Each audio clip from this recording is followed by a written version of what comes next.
Fala galera, estamos em mais um de Galho em Galho, podcast oficial da Monkin. Eu sou Eduardo, fundador e CEO da Monkin, só que hoje é um episódio diferente. Eu vou ficar mais no outro lado, então tá contigo, Arthur. Então, vamos lá. Prazer, pessoal. Meu nome é Arthur. Tô aqui hoje a convite do Eduardo para ser host. Então, hoje vai ser um pouquinho diferente aqui por dois motivos. Acho que o primeiro, porque só me apresentando um pouco mais, eu tô fazendo um projeto de 10 experiências novas em 10 semanas. Esse é o episódio 8, então já foram 7 antes desse. E o Dudu me chamou para eu fazer essa experiência de ser um host de podcast pela primeira vez. E tô aqui me aventurando nessa. Mas não só para mim em especial, mas também para a Monk e para o Dudu também, que a Monk está completando 10 anos, né, nesse mês. Então, acho que é um momento muito, muito especial para vocês também. Não sei se tu quer contar um pouquinho como é que vem sendo essa sensação de completar essa década, de certa forma, também, né? pô, primeiro, tá na minha casa, tão bem-vindo. É engraçado nesse lado aqui. Cara, muito legal, a gente tá fazendo 10 anos, foi exatamente uma semana atrás, uma semana e pouquinho, então é super legal porque vai passando o filme na cabeça tudo que rolou esses 10 anos, né? Então, pô, começou lá na UFSC, em Floripa, totalmente pra ganhar uma grana, vai ser um lugar legal pra trabalhar, e 10 anos depois é muito doido, assim, né? Tipo, quantas pessoas ficam 10 anos numa empresa hoje, sabe? É muito doido imaginar que a empresa tá fazendo 10 anos, então é loucura. Não começou pra isso, mas estamos aqui. E, cara, eu gosto sempre de fazer uma pergunta, acho que ela é sempre muito... faz a gente pensar bastante, que é... Se o Dudu tivesse que se apresentar sem falar o que faz, sem falar a idade, sem falar de onde veio, como é que tu se descreveria, assim? Cara, é difícil, tá? É difícil. E até por alguns motivos, assim. Eu tenho um grande mentor que agora é sócio da Monk, que é o Bruno Cefani, né? Ele é assim, cara, não sei nem teu sobrenome. Pra mim, tu é o Edu da Monk. E aí a gente começou, isso é ruim, é bom? Cara, isso é bom. Então, assim, acho que é muito assim, porque a Monk sou eu sou a Monk, meio que... Até as histórias meio que se juntam em certo momento, e é muito difícil falar sem falar de outro, principalmente profissional, principalmente de São Paulo, né? Então, você vai num bar e encontrou alguém, a primeira pergunta é, e aí? O que você faz? Sabe, assim, é muito São Paulo isso, então acabou virando. Mas é pra apresentar sem falar da mão. Cara, acho que eu sou um, menino de Floripa, que sempre gostou de fazer muitas coisas novas, que sempre teve muitos amigos. Minha mãe sempre brigava comigo por ter muito amigo, porque ela achava que um dia eu ia pra algum lugar e ia brigar e apanhar porque eu tinha muito amigo, eu só andava em bando. Então acho que tu conhece um monte de amigo meu de Floripa, eu sempre andava em Floripa com 10, 15 pessoas, 20 pessoas. Nunca chamava um amigo da minha casa, eu chamava 10. Então assim, acho que eu tenho muito amigo e isso é um negócio que eu me orgulho pra caramba, eu gosto disso. Até hoje, né? Até hoje são os meus amigos, mas eu sempre fiz novos amigos. Eu sempre que eu mudei de lugar, eu acho que é muito. Eu tava no colégio. Aí no colégio eu tinha muito amigo, eu tinha medo. Cara, quando eu for pra faculdade, não vou ter tanto amigo. Aí eu fui pra faculdade, fiz um monte de amigo. Eu vim pro trabalho, um monte de amigo. Então acho que acho que eu sou um cara de vários amigos. Acho que eu faço amizade, gosto de estar rodeado de pessoas. Gosto muito de comemorar as coisas com as pessoas. Então acho que esses 10 anos comemorar é muito legal. Mas acho que é isso, assim, menino de Floripa, que veio tentar a vida em São Paulo junto com a empresa. E é sei lá, eu gosto muito das coisas, eu sempre vejo o lado positivo, eu sempre vejo o copo meio cheio. E como é que tu acha que essa tua característica que tu pontuou bastante, né, de ter muitos amigos, também ajudou nessa jornada de 10 anos? Porque, né, acho que é muito claro, como tu fala, faculdade tu fez amigos, trabalho tu fez amigos, mas como é que essa habilidade, às vezes, ela veio num primeiro lugar que abriu portas, talvez, pra Monk chegar no tamanho que é hoje e com tanto projeto que tem hoje, né? Bom, vamos contar por etapas, então. Boa. Quando a Monk começou, cara, não tinha dinheiro. Então eu tinha que convencer as pessoas. Então era o poder da amizade. Cara, vem trabalhar comigo que a gente pode fazer um negócio grande. Então acho que começou por isso. Cara, eu conheci a Monk com minha ex-namorada, né? Acho que eu não sei, acho que eu falei poucas vezes no DG, mas eu comecei com a minha ex-namorada. Já teve uma amizade diferente ali. Depois eu comecei a convencer os meus amigos a trabalhar comigo. Então esse ponto. Quando começou a crescer, eu comecei a também sempre falar muito da Monk na faculdade. E aí uma menina fez facu comigo, a Mariana. Ela tava em estágio na Ambev e indicou a Monk pra Ambev. E aí começamos a ficar próximo. Então a amizade já trouxe algumas coisas. Os meus amigos começaram a indicar pros pais, pros amigos a Monk. Então assim, os primeiros 80%, assim, durante 2 anos, 3 anos, 80% dos clientes da Monk eram meus amigos. Ou amigos meus indicaram. Então tem uma frase, cara, que um amigo meu falou uma vez que era: eu não sei se a Monk vai fazer, só que eu tenho certeza que eles vão correr o máximo possível porque eles vão querer pensar que eu tenho um negócio. E acho que isso é até hoje, então é isso aí. Vindo pra São Paulo, eu tomei um pouco mais na cara, porque essa questão de ser amigo da galera, no primeiro eu lembro que eu fui tomar cerveja com um cliente, no outro dia assim, cara, eu não quero mais fechar com vocês, porque eu tô com outra agência. Mas eu quero continuar sendo teu amigo. Eu falei, porra, como é que pode, cara? Lá em Floripa, se tu é meu cliente, teu amigo, a gente vai continuar sempre fazendo negócio. Aqui não, aqui é um negócio pelo negócio. Então, é importante, só que é muito mais importante ter um bom trabalho.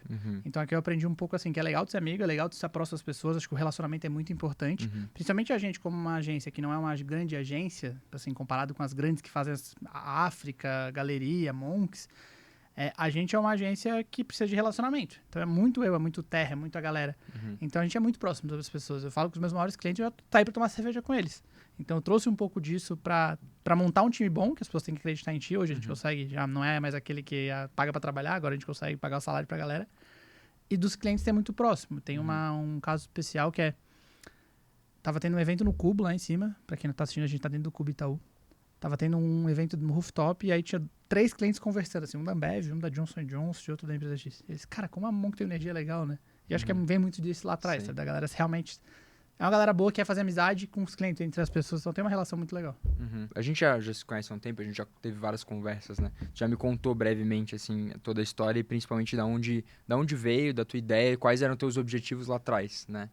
E também os teus objetivos hoje mudaram, né, da água pro vinho, assim, né? E acho que às vezes as pessoas têm a impressão de que quando tu vai fazer uma empresa, tu já tem que pensar 10 anos, 20 anos na frente, né? E, cara, só de escutar a tua história e relembrar um pouco dessa jornada, dá pra ver que, cara, é um passo de cada vez, né? Então, tu começou lá falando, cara, preciso de dinheiro, tô na faculdade, quero criar alguma coisa. Como é que foi também essa jornada pra ti de tu se descobrir ao longo desses 10 anos e descobrir o potencial que a Monk tinha? Porque acho que se há 10 anos atrás a gente estivesse num podcast, tu não falaria metade do que tu conquistou hoje, né? Não, cara, assim, acho que 2 pontos importantes pra quem tá começando a empreender, assim. O primeiro é que não dá pra explicar nada olhando pra frente. Então, assim, nada faz sentido. Olhando pra trás, tudo faz sentido. Pô, teve a Ambev, teve a UFSC, teve a CAT, teve o Cubo. Aquele dia que eu participei daquele evento, eu conheci aquela pessoa. Mas, cara, quando não tá, nada faz sentido olhando pra frente. Vamos olhar daqui pra 10 anos. Cara, não faço ideia. Monk pode fechar, eu posso virar um unicórnio, eu posso quebrar, eu posso vender empresa. Cara, pode acontecer tanta coisa em 10 anos, principalmente nesse mundo de IA, que eu não faço ideia. E eu não fazia ideia. Eu fazia muito menos, porque eu tinha muito menos repertório, muito menos saber, então... Só que as coisas começam a ver, tipo, cara, mete a cara, sabe? Eu acho que esse é um negócio importante, assim, por mais as coisas só vão acontecer se tu fizer as coisas. Se tu ficar trancado dentro de um quarto, dentro de uma sala, dentro de um escritório, sem fazer nada, aí não vai acontecer nada. Tu tinha quantos anos mesmo quando tu fundou? O nome da Monk saiu quando eu tinha 19 anos, e aí a empresa mesmo, CNPJ, eu tinha 20 para 21 ali. Que legal. Empreender não é por si só uma jornada muito óbvia, assim, né? Geralmente quando a gente tá na época da escola, que inclusive é da onde eu e o Dudu a gente se conheceu, a gente sempre vai falar de profissões fixas, assim, né? Médico, advogado, engenheiro, e pouca gente fala sobre essa jornada do empreendedorismo também, a não ser o empreendedorismo talvez um pouco mais tradicional, né? É que o empreendedorismo ele é muito... agora tá muito em alta, startup e tal, mas, cara, qualquer vendinha perto da nossa casa é um empreendedor. Exatamente, E aí, cara, como é que foi isso pra ti também lá atrás, tu... entender que esse era um caminho que tu queria seguir, sabe? Porque não é um caminho óbvio. E, querendo ou não, cara, tu começou muito cedo, né? Geralmente tem... A média, se eu não tô enganado, de empreendedorismo no Brasil é na casa dos 40 anos, né? Não tinha cidade. Então, cara, tu começou metade da cidade, né? Com 20 anos já tava botando tua cara a tapa, né? Cara, assim, acho que aquela questão do... Como é que é? Tudo é dar certo. Cara, não, sim, realmente foi feito um negócio pra durar 1, 2 anos, pra fazer uma grana durante a facul. A Monk foi feita pra isso. Não vou falar, não, eu sabia que isso ia acontecer. O que eu acho, assim, acho que na época, e a minha geração, eu fiz a administração na Federal. A minha geração da UFSC é uma geração que a galera entrou querendo empreender. Metade da turma queria fazer concurso público e a outra metade queria empreender. Então era bastante gente querendo. E eu lembro que a gente tinha várias ideias, assim. Era o tempo todo assim, cara, que ideia que eu posso ter de negócio? Era uma galera empreender. Eu não sabia que queria empreender. Pra mim, eu queria fazer educação física, porque eu gostava de futebol, eu gostava de organizar o time, gostava de fazer campeonato. Sim.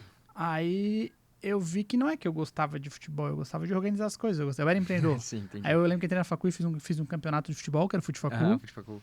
E aí, comecei ali, eu falei, cara, isso é legal, eu gosto de ficar criando coisa nova, de estar fazendo as minhas coisas. Teve uma época que eu tinha escolhido entre Futfacul e Monk, eu escolhi o Futfacul. Aí durou 2 semanas, eu falei, cara, não, volta tudo errado. E ali, cara, eu vi que empreender é um negócio legal, assim, acho que a gente tem uma liberdade de fazer o que a gente quer, o risco é muito maior. Acho que começar cedo foi uma grande vantagem, eu acho que eu não começaria hoje com a minha idade, sabe, pelo menos não nessa linha, eu iria pra uma coisa mais sozinho, mas, cara, é bom que tá 40 pessoas, sabe, se a gente apertar o acelerador, a gente chega em 100 pessoas. É muito difícil, sabe, isso é muito complexo, assim, porque hoje a gente já meio que tá vivendo e tal, mas se eu vou pensar em outro negócio hoje, eu já penso na complexidade que eu tenho do outro lado, sabe? Sim, às vezes me convidam pra empreender, cara, isso aqui é difícil. Cara, o difícil é tocar uma agência de marketing. Então, assim, meio que o empreendedorismo foi acontecendo sem querer. porque tinha gargalos no mercado. Então a gente entrou na área no mercado de inovação. Cara, não tinha uma agência de marketing voltada à inovação. Apareceu a CAT, depois apareceu o Cubo. Então as coisas meio que foram se abrindo. E é aquilo que foi. Nada faz sentido quando tu olha pra frente. Pra trás tudo faz sentido. Eu acho que essa jornada do empreendedorismo, eu tava conversando recentemente com algumas pessoas, porque ela realmente é uma coisa que nasce muito também de uma necessidade, assim, própria. E com certeza também a necessidade de alguém que vai contratar, enfim, teu serviço, etc, né? E foi muito legal essa jornada que tu fez de descobrir esse problema também. Porque é justamente isso. Às vezes hoje tu vai descobrir o problema, só que daí tu já tá na cabeça, cara, é muita coisa que eu vou perder, é muita coisa em jogo, né? Uma pessoa, às vezes, que já tem um emprego estável, alguma coisa assim, já olha e fala assim, cara, empreender, pô, vou largar meu emprego aqui de, às vezes, 5, 10 mil reais por mês pra empreender. Cara, loucura, né? Então, tem que ter um nível de coragem muito maior, né? Cara, e no Brasil, principalmente, talvez seja o país mais empreendedor do mundo, né? Porque, cara, todo mundo empreendendo pra fazer dinheiro, todo mundo faz uma renda extra à noite, todo mundo vende docinho, todo mundo tem alguma coisa. Cara, você conhece alguém que tem uns 3 empresas e a gente não se liga que são empresas. Então, acho que abrir mão de alguma coisa sempre vai fazer. E tem um negócio que você falou ali, a gente achou uma dor. Eu lembro que na UFSC a galera queria muito abrir campo de futebol, quadra de futebol, bar. Porque era muito o seu problema. E acho que isso é um negócio que as pessoas têm que meio tirar da frente. Cara, qual é a dor real, sabe, que eu tô resolvendo? Não da minha bolha. Porque a gente olha muito pro meu problema. Não, meu sonho é abrir uma quadra de futebol. Cara, sabe quanto custa por ano reformar uma quadra de futebol society? Se você seguir a risca, custa 150 mil reais por ano. Cara, isso é... Uma hora custa R$1.000. Você tem que usar 150 horas só pra pagar a reforma. Então é um negócio meio complexo, que a galera fala, não, eu quero um negócio legal. Então, assim, eu tiraria o ser legal da frente, porque, cara, todo mundo vai achar que é legal se estiver ganhando 100 mil por mês. Tá? Por mais que seja a coisa mais chata do mundo. Então, aqui, você tem que pensar uma coisa que, cara, que você traga receita, que resolva uma dor muito clara, que daqui 20 anos você vai estar ganhando 100 mil, sabe? Sim. Se apaixonar muito pelo problema, uma skill para resolver aquele problema, contratar pessoas boas, que eu acho que foi a grande diferença da Monk de crescimento de São Paulo, foi contratar pessoas boas. Quando a gente veio para São Paulo, a gente tinha um time muito bom em Floripa. Cara, em Floripa a gente tava mandando muito bem, a gente tava com os principais clientes, que eram o quê, cara? A maior pizzaria, o maior restaurante, essa galera local que não tinha muito o que crescer. E era uma galera muito boa. Quando eu vim pra São Paulo, eu falei, pô, eu quero manter essa galera. E eu lembro que um amigo meu falou assim, cara, a galera é muito boa mesmo.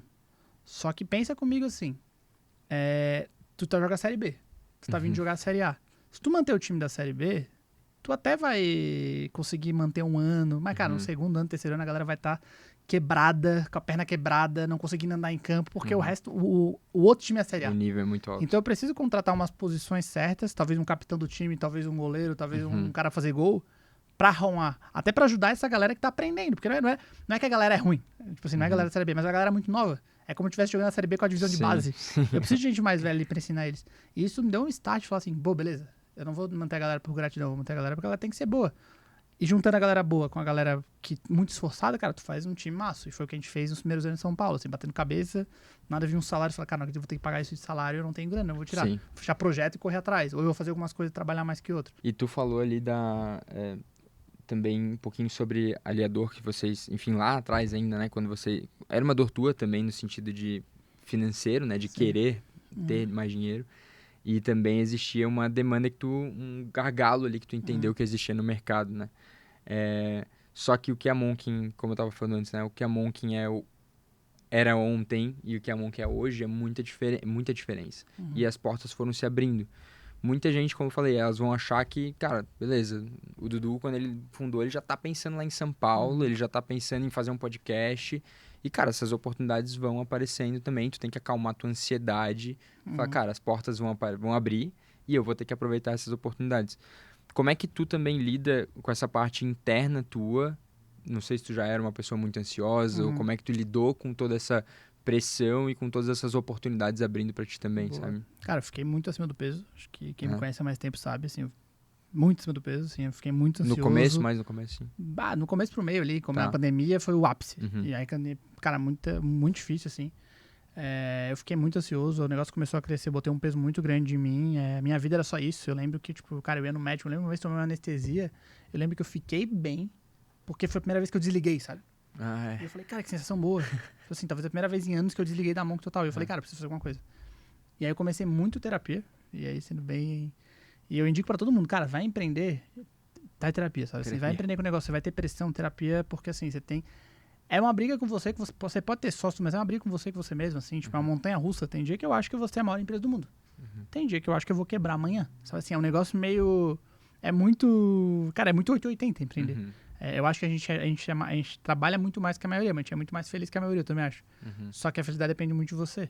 Então, cara, tá muito bem organizado, porque senão ansiedade, boicote, cara, cansaço. Então, assim, o que eu aprendi no último ano até, cara, é muita disciplina, sabe?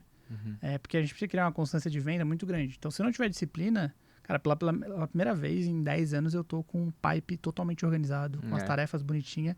E isso tá me tirando ansiedade, porque eu falo, beleza, eu tô fazendo o máximo que eu posso e tá organizado, não é aquele lá, o que eu faço agora? Sim. Então, cara, acho que a ansiedade e o medo de... Cara, o risco, assim, né? Tipo assim, porque empreender é risco o tempo todo. Cara, amanhã pode vir uma lei e mudar completamente, sei lá. A pessoa pra gravar tem que pagar 50% de imposto, sei lá. Ou vem um cliente, o maior cliente sai Coisa fora que e tu não tem tira todo controle mundo. nenhum. Ou dá sei lá, faz uma merda e então não tem controle nenhum. E pelo contrário também, eu posso fechar um cliente, cara, é a receita toda da Monk em um contrato que vai mudar a minha vida. Cara, eu achei muito legal que tu usou exatamente uma nuance que eu falo bastante, que é como empreender parece uma montanha-russa mesmo, assim, né? Porque tem dias que tu acha que tu vai dominar o mundo, assim, e tem dias que tu fala assim, cara, nada faz sentido, eu vou fechar. Isso é aqui, tá? Em questão de minutos, às vezes, né? E eu lembro... Só quem vive isso entende, tá? E eu lembro que eu tava fazendo esse talk pro BRD Labs e acho que um grande aprendizado que eu tive com o empreendedorismo também foi a gente parar de categorizar os sentimentos e as emoções como negativas e positivas. Porque quando a gente fala de sensações positivas, felicidade, empolgação, alegria, não sei, sucesso e tal. E quando a gente fala desses sentimentos negativos, raiva, tristeza, frustração e etc. Fracasso. Isso. E se a gente começar a olhar pela lógica de, opa, sentimento positivo e sentimento negativo, eu quero maximizar o positivo e diminuir o negativo, cara, se tu não fracassar, se tu não tiver medo, se não tiver ansiedade, isso também vai impactar na parte superior dessa montanha-russa também, né? E acho que o negócio legal é nem a melhor coisa do mundo tem que ser o maior sucesso, que é por isso que eu falei sucesso e fracasso. E nem a pior coisa tem que ser fracasso. Tu tem que estar nesse meio tempo o tempo todo. Tu não pode te deslumbrar porque tu fechou o maior contrato da tua vida. E tu não pode falar, cara, acabou minha vida se eu perder o maior cliente. Então acho que esse meio tempo é o que mais garante o teu, cara, otimismo, assim. É muito engraçado que eu falo pro Terra assim, cara, esse vai ser o nosso melhor ano. Ele falou, pô, tô dando falar isso. Eu falei, mas o último não foi? Foi. Então assim, é muito... E aí esse é outro ponto. Se tu não sabe, cara, tu não sabe pra onde quer ir, qualquer caminho basta, né? Então, uma coisa que eu fiz na minha vida pessoal e profissional foi ter as metas muito claras. Então, assim, eu sei que em dezembro eu tenho um calendário que eu vou olhar e falar, beleza, o que eu fiz esse ano? Eu queria isso, eu bati isso. E isso é pra Monk, tanto pessoal. Quanto dinheiro eu quero ter guardado? Quanto que viagem eu quero ter feito? Quanto que eu quero ter emagrecer? Quantas vezes eu quero ir na academia? Então, isso eu deixei pessoal. E pro profissional também, cara, quantas viagens eu tenho que fazer trabalho? Quantos clientes eu tenho que fechar? Qual que é o faturamento que a gente tem que ter no ano? E isso, cara, é um controle que tu começa a olhar mês a mês. E aí é a disciplina que eu falei. Isso faz as coisas acontecerem. Sim. E entrando, eu fiz um negócio que tem vários vídeos no meu Instagram sobre isso também, que é... Esse é o terceiro, esse é o quarto ano que eu tô fazendo, talvez esse é o quarto ano que eu tô fazendo. Que é uma ação relevante por dia. Então eu tenho que fazer uma coisa no meu dia que seja relevante de alguma forma. É mesmo. Cara, mandar a maior propositória da Monk, começar a ler um livro, ligar pra minha avó. Pô, isso conecta muito com o que eu tô fazendo também das experiências, né? Cara, e pra mim isso mudou o jogo, porque daí a minha vida não fica só aquela rotina chata. Claro. Cara, são coisas pequenas, assim. Às vezes ligar pra minha mãe. Às vezes chegar e... Às vezes, na real, a maior felicidade tá no ordinário, né? Eu tenho um amigo meu que ele fala essa frase, assim, claramente sempre que eu tô falando alguma coisa pra ele dele. Cara, não esquece das coisas pequenas. Cara, eu concordo. Eu concordo muito nas coisas pequenas são, mas... tu consegue fazer coisas grandes que tu vai ser lembrado que não envolvem muitas vezes grana, não envolve assim... E aí eu lembro que a Shai, ela toca o RH da Monk, ela ia falar assim, cara, eu tô fazendo tanta coisa, mas nada tá sendo visto. Eu falei, lista 12 coisas que tu tem que fazer no ano muito fodas, e faz uma por mês. E pensa, cara, coisas que as pessoas vão lembrar. Cara, mas quem fez isso aqui foi a Shai, então vamos lá. Ela implementou a Feeds aqui, sabe? Cara, num mês, a parada importante do mês dela foi botar Feeds. No outro, ela lançou o Feedback 360. No outro, ela trouxe uma palestra de um cara muito assim. Então, assim, são coisas grandes, não são coisas ordinárias, são coisas grandes, só que são coisas que são baratas no meio da parceria, só que tu foca em fazer, assim, 12 coisas grandes no ano. Eu faço uma por dia, assim, mas tu consegue fazer uma coisa grande por mês, tu vai ser lembrado por 12 coisas que tu fez. Tu vai olhar no ano, caramba, eu fiz muita coisa legal. A gente tem na Monk, no final do ano, a gente faz um recap, e lá no recap tem tudo o que foi feito. Cara, foi feito... a gente foi pela primeira vez para os Estados Unidos, a gente foi pela primeira vez para a Europa, a gente implementou a Feeds. Então, assim, quando a gente olha para o final do ano, cara, a gente fez muita coisa. Porque se tu não fizesse controle das coisas grandes que tu fez, tu não fez nada. Sim. Por mais que tu fez tudo. Se tu não organizou e viu, Tu nem vai lembrar, tá, mas a FIT foi feita no passado, esse ano, não sei. Não, foi esse ano que a gente fez isso. Porra, legal, então. Então acaba tendo esse negócio meio... Cara, e achei muito legal que tu falou essa parte do... Que nem tudo precisa envolver dinheiro, precisa, né, ter esse resultado palpável, né? No caso de seguidores ou qualquer coisa do tipo. Recentemente eu tive uma história de um dos vídeos que eu criei, acho que foi a terceira experiência. Até tava falando pro Dudu, tem um amigo nosso em comum que o pai dele veio a falecer. E ele veio me falar alguns dias depois que a última lembrança que ele tem ali do pai dele, que ele tava vendo uma TV com o pai dele, um entretenimento era vendo um vídeo meu. E era justamente um vídeo que eu falava sobre a família, de certa forma. E aí, cara, aquilo ali me, assim, sabe, aquilo pegou um arrepio, assim. E aí eu fui falar, contando para um amigo meu, e ele ainda falou, cara, esse é o poder de fazer esse tipo de coisa, assim, né? De tu, às vezes é um vídeo ali, é uma coisa, mas que às vezes impacta diretamente a vida de 100, 200 pessoas, que já é gente pra caramba, né? Num começo, assim. Sim. Então, eu acredito muito no que tu tá falando também, de fazer essas coisas grandes e ter bastante metas, porque se tu não tem essas metas, se tu não sabe também como é que tu vai alcançar elas, teus dias começam a ficar os mesmos, tu não sabe quais são teus planos, uma viagem, vai ficar para ano que vem, dinheiro, não sei o quê. O Terra me fez a pergunta, assim, o Terra e o Bruno fizeram a pergunta, tá, mas e se tu olhasse há 10 anos atrás, o que tem hoje? Cara, eu nunca imaginaria, sabe? Só que assim, eu não tenho tão... Seria muito mais legal se eu tivesse escrito lá no ano 1 o que eu quero da Monk, sabe? Eu tenho algumas coisas, mas assim, sei lá, eu lembro que quando a gente veio pra São Paulo, tinha uma meta de faturamento. Cara, em 2 semanas a gente bateu a meta de faturamento do ano, assim. Foi um negócio, eu falei, eita. Então, assim, ficou muito palpável, porque a gente sabia o que queria fazer. Então, assim, imagina se eu faço lá com um ano, cara, que eu quero, se a Monk chegar um dia 10 anos, acho que eu posso fazer isso. Se a Monk chegar a 20 anos, o que eu quero? E, cara, isso vai ser muito legal, porque tu vai entender, pô, legal, eu bati meus objetivos, a cabeça que eu tinha lá era isso a gente usa muito pra cliente, né? O cliente fala assim, cara, eu preciso aumentar meu número de receita. Quanto precisa aumentar? E aí eu volto daqui 6 meses, tu falou que iria chegar aqui, a gente chegou. Se eu não tivesse feito isso, cara, ele nem ia lembrar quanto que ele tinha, se a gente aumentou a receita, pra ele o trabalho tá ruim. Então aqui, esse é um sucesso. Então isso é muito claro. Por que na nossa vida a gente não faz isso também? Não, e o sucesso também, ele é muito relativo ao longo dos anos, de acordo com o que tu amadurece. Sim. Cara, tu com certeza alcançou o sucesso da Monk lá atrás, lá na faculdade, e tu, beleza, aquilo ali era sucesso, tu poderia ter parado ali. Sim. Mas não, eu posso crescer ela um pouco mais, posso levar ela pra dentro da CAT. O sucesso vai mudando. Então, é também, como eu falei, né, a gente conseguir controlar essa ansiedade e ter a disciplina de ter a constância de fazer, seja coisas pequenas ou coisas grandes e metas, porque, cara, portas vão abrir, sabe? Porque, assim, algum dia, no ano que vocês vieram aqui pro Cubo, por exemplo, talvez nem tava nas tuas metas vir pro Cubo, porque tu nem sabia que isso era uma possibilidade. Mas na hora que abre essa porta, tu tá preparado pra entrar ali. Cara, eu vim pra São Paulo, eu não tinha plano de vida. Eu entrei na faculdade, até terminar a faculdade, terminei a faculdade um pouco depois, né? Mas até 3 anos de Monk, talvez, eu não tinha meta de vir pra São Paulo. Eu vim pra São Paulo pra uma reunião, aí tava o contrato assinado, o maior contrato da história da Monk, aí o cliente olhou pra mim e falou assim, tá, eu fecho, vou assinar agora, mas eu só assino se tiver alguém do teu time aqui. Aí eu falei, fechado, eu fico. E aí eu mudei pra São Paulo. Então assim, cara, não tinha plano nenhum, não tinha nada assim, não, tudo planejado. Cara, eu fiquei morando num estúdiozinho aqui perto, bom, assim, não era, mas cara, sozinho, não tinha amigo aqui, não tinha ninguém. Então assim, zero programado. Eu, tipo assim, não conseguia, o salário que eu ganhava em São Paulo, usava aqui, cara, não conseguia, né, sabe? Tinha outro custo de vida. E foi assim, cara, durante um ano foi assim, sem ninguém no time, sem ninguém pra fazer as coisas acontecerem, e rodar bem. E tu acha que tu é uma pessoa muito controladora, assim? Tipo, gosta de ter controle sobre já fui mais. Hoje eu sou mais... Em que momento, assim, tu acha que tu aprendeu a... Cara, quando eu vi que pessoas precisavam de pessoas melhores que eu pra fazer aquilo, e principalmente tempo. Eu consigo fazer isso. Eu juro, tem coisa que eu achava que eu conseguia, demorava 3 semanas. Aí eu mandava pra um estagiário, o cara fazia em 2 horas. Então ali eu comecei a ver, tá. O que eu tenho que fazer, o que eu não tenho que fazer. Mas eu digo até um controle, assim, de tu querer... Cara, eu quero controlar pra onde... Eu tô aqui gastando minha energia pensando pra onde que a Monk vai daqui 10 anos, daqui 5 anos. O controle, ele entra muito mais aí também, né? De tu querer tentar prever o futuro, na verdade. Ficar se preocupando, na verdade, com problemas que nem são problemas hoje, né? Ou isso foi mais tranquilo pra ti? Cara, não, acho que eu vivo isso bastante. Acho que tem coisa que eu quero controlar, tem coisa que eu não quero. Tem coisa que eu acho que tem que ser assim e eu bato cabeça. E, cara, tem briga de sócios, discussões que vai ter, assim, não tiver tá dentro da sociedade errado. E, assim, a gente deixou muito claro qual é a nossa visão. E o que pode e o que não pode. Então, tem coisa que a gente não vai. E aí, eu sou o cara que trago muita ideia nova dentro do board que a gente criou, né? Eu falo, cara, eu quero fazer isso aqui. Aí o pessoal, não, isso aqui não faz sentido, eu tenho que discutir pra falar. Antes eu era meio que vou fazer e já era, sabe? E aí o que passa no board eu consigo fazer. E aí ali eu quero ter um controle absurdo. Eu falo, não, isso aqui é meu, isso aqui eu faço tal.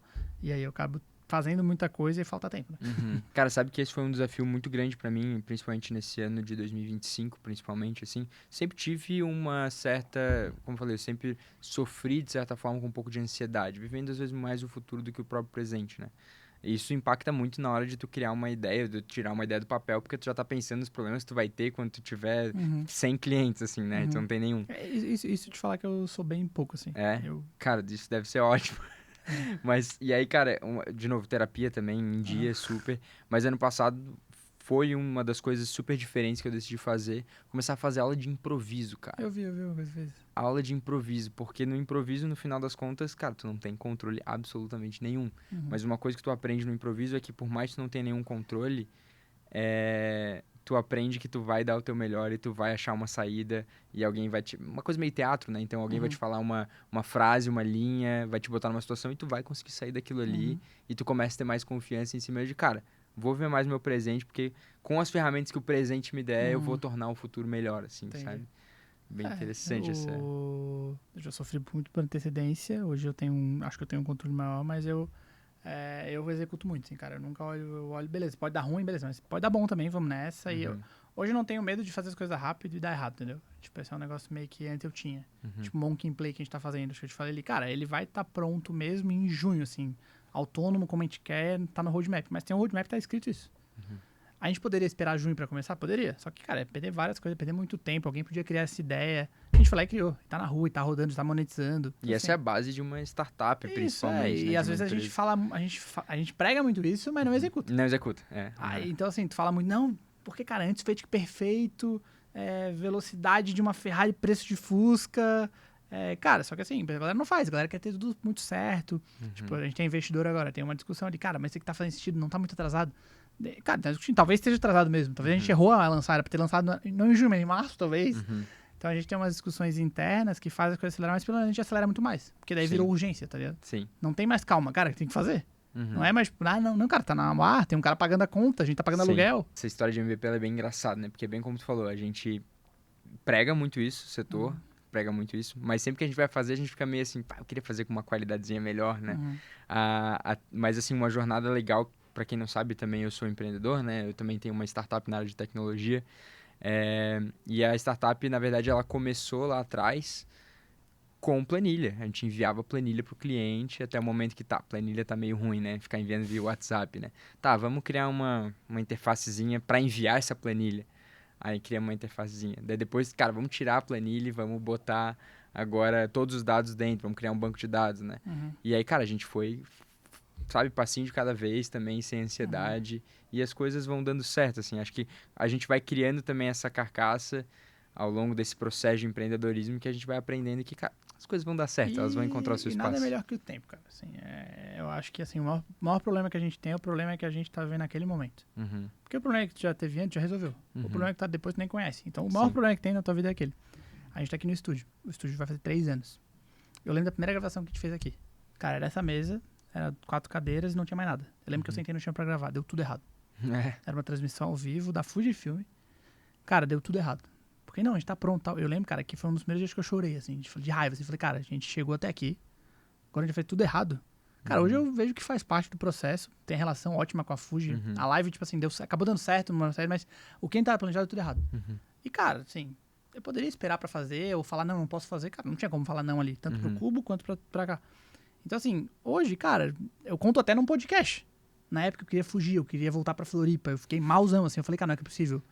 Que, tipo assim, a galera... A famosa montanha-russa. Não é nem tão montanha-russa. É mais assim, cara, deu tudo errado. Não é que deu errado, tipo assim, vou quebrar. É tipo assim, cara, eu cheguei até aqui pra acontecer isso. Hoje eu vejo que faz sentido, assim. Faz parte do processo. Pra ter um estúdio legal agora, pra ter uma confiança absurda gravando. As coisas dão errado, então e a segunda vez tu fez muito melhor por causa... A segunda também não. Mas hoje eu faço bem. Não, mas eu digo, a segunda provavelmente foi melhor que a primeira. Foi melhor que a primeira, isso é um pouquinho melhor e tal, beleza. 1% melhor a cada vez. Botou uma plantinha aqui, botou a TV e tal, coisas que foram mudando. O LED, cara, antes era um LED com fita, aquele iluminação, cara, caía. Então assim, mas, cara, eu ficava envergonhado, só que vamos lá, estamos gravando, tá ligado? Assim, a gente tinha uma câmera boa. Sim. Mas isso, sim, é muito, tipo... Cara, as coisas vão dar errado. E tu tem que estar pronto. Claro que tu não tem que falar assim, eu vou dar errado, então eu vou fazer. Não é isso. Mas tu tem que entender que tá começando. E daqui um ano tu tem que olhar e falar, pô, isso aqui tá legal, a gente conseguiu fazer um negócio bom. Eu já dei algumas mentorias para algumas startups, né? Eu sempre falo, principalmente com fundadores que às vezes são muito focados na operação, assim, eles não conseguem sair da operação, porque a verdade é que eles vão ser muito mais eficientes do que qualquer outra pessoa ali, faz parte do jogo. Mas às vezes eu tô conversando com eles e eles falam, cara, é que eu não quero que os pratinhos caiam, né? Eu quero tentar equilibrar tudo, eu não quero que nenhum cliente fique insatisfeito. E, cara, beleza, isso é muito bom que tu tenha isso. Mas, ao mesmo tempo, cara, o pratinho ele vai cair. Uhum. E tu tem que estar preparado porque ele vai cair, não tem jeito, não tem milagre, entendeu? Isso pode ser uma empresa enorme, pode ser uma startup. A gente tem que se acostumar com a ideia de que o pratinho vai cair, tá tudo bem, a gente vai ter que fazer a melhor tratativa possível com o cliente. Mas, cara, isso acontece, né? E eu acho que ele pode cair por falta de conhecimento, falta de tempo, mas eu acho que ele não pode cair por falta de foco. Uhum. Eu acho que esse é um erro que a galera comete. Legal. Beleza, eu vou fazer 1000 coisas, dá tudo errado. Claro. Cara, tá dando errado por falta de foco, não é por falta de... Não é porque tá começando. Boa. E Então, foco é realmente, cara, muitas startups não tem zero foco, né? cara, eu não consegui entender no começo. Não, mas foca nisso aqui, mas tem que focar nisso aqui. E aí entra naquela ambidestria organizacional, né? Que tu vai fazer um negócio que te dá dinheiro ou um negócio que pode te dar dinheiro.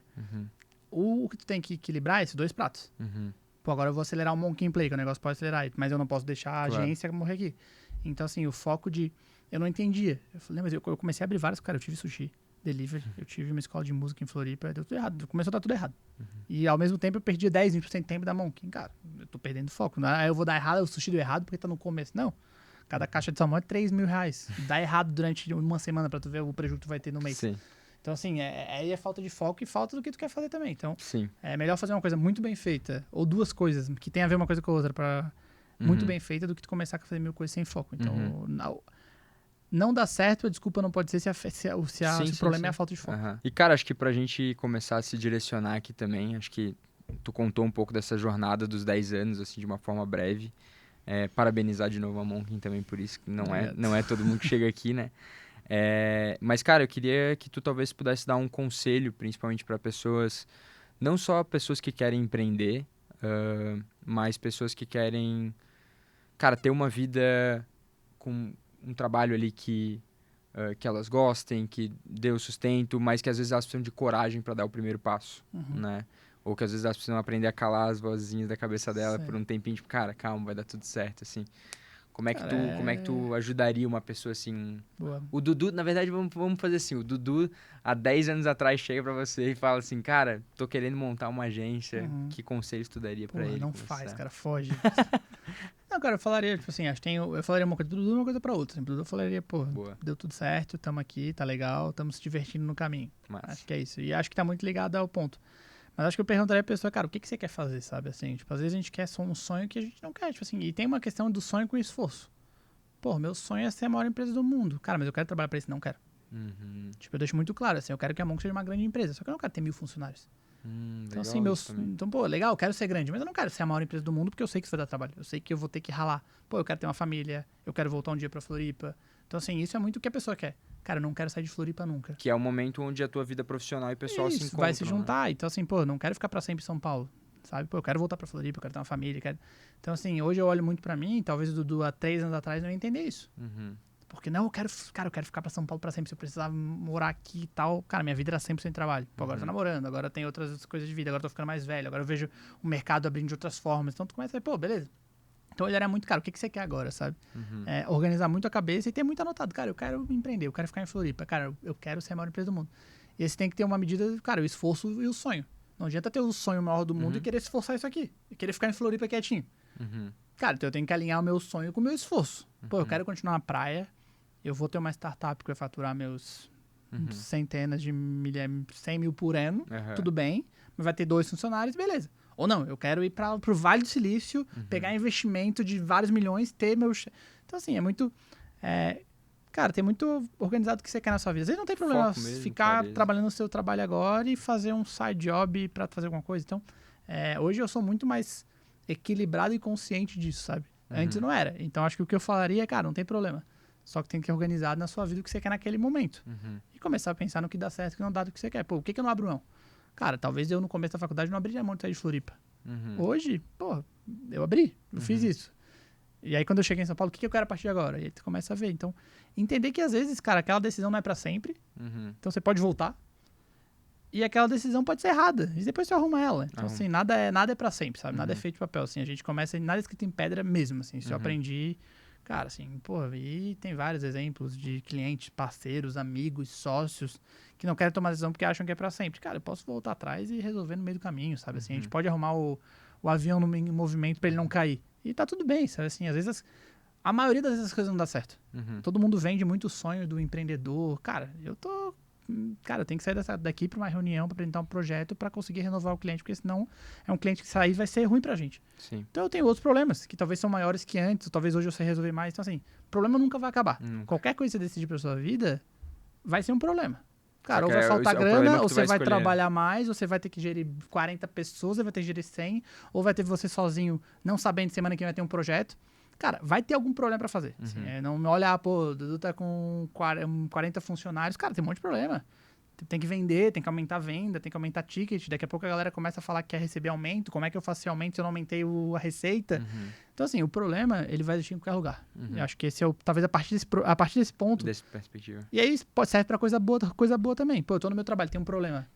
Pô, esse problema aqui eu não gosto. Cara, vai ter problema igual. Se for pro outro, também vai ser. Então você tem que definir qual problema você quer ter na sua vida. Qual problema vale a pena perder a noite, talvez. Boa. Cara, e eu embarco aqui nessa provocação também do Dudu pra falar que eu acho que é exatamente isso. Acho que a gente falta se questionar um pouco o que a gente quer da nossa vida e pro nosso futuro e quais são os problemas que a gente gosta de resolver, também os problemas que a gente não gosta de resolver. Fiz essa pergunta recentemente pra um amigo meu, eu vi que ele ficou completamente pensativo e eu falei, pô, tu nunca parou pra pensar no que você quer fazer da sua vida, né? Em qual que é o teu sonho, tuas metas, o teu propósito. É que você faz o que você faz. Exato. Parece que é só viver um dia após o outro. Então, acho que essa fica a provocação, né? É realmente pensar, cara, qual que é o meu sonho e também, como o Dudu falou, aonde que tá... O esforço versus o sonho. Aonde que eu vou botar o meu esforço aqui ou quais são as coisas que eu almejo, porque... Acho que assim a gente vai começar a ter algumas coisas um pouco mais claras também para as ações pequenas e para as ações grandes que a gente vai fazer no nosso dia a dia também. E ver coisas que você abre mão, coisas que você não abre mão, sabe? Pô, eu abro mão de um sonho? Não. Eu abro mão de esforço? Não. Eu quero... Cara, e aí você começa a fazer as perguntas, e aí você começa a entender como funcionam as coisas. E procurar uma empresa que faça sentido, sabe? Acho que as empresas hoje têm um propósito muito claro. Sabe? E cada vez mais acho que as pessoas e as empresas também estão se conectando com outras pessoas e empresas que pensam similar ou que... Cara, a gente começou a acertar a contratação da Monkin, que as pessoas meio que... tu entende quando a pessoa vai dar certo, sabe? E, cara, quando tu encontra isso, a pessoa sabe que tá, pô, tem post no LinkedIn, tem uma galera da Monkin que, pô, passou por burnout, voltou aqui, achou um lugar legal pra trabalhar. Mas tem aquela galera workaholic de, sei lá, perfil G4 da vida, perfil Ambev das antigas, que não conseguia trabalhar aqui, eu acho.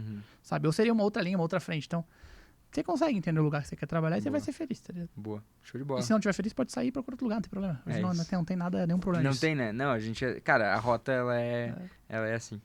Mas é isso, cara. É isso. Chegamos ao fim, então. Queria, mais uma vez, agradecer, então, Dudu, aí, pela essa oportunidade. Acho que foi mais uma experiência sensacional. Tava falando aqui antes que eu tava bem nervoso, na real. Tava bem nervoso. Mas, só falando minimamente um pouquinho do meu projeto, se vocês quiserem, me sigam aí nas redes sociais, @Arthur Marchese. Eu tô fazendo 10 experiências novas em 10 semanas, esse, como eu falei, é o episódio 8. Cara, já andei de wakeboard, já desfilei no carnaval, já aprendi a ser DJ, tocar num bar em menos de uma semana. Então, a ideia é justamente mostrar possibilidade para as pessoas, mostrar que a vida pode ser mais do que simplesmente trabalhar e dormir e ir para casa. Então, mostrar que a gente tem muita coisa para fazer, muito hobby ou muito trabalho mesmo.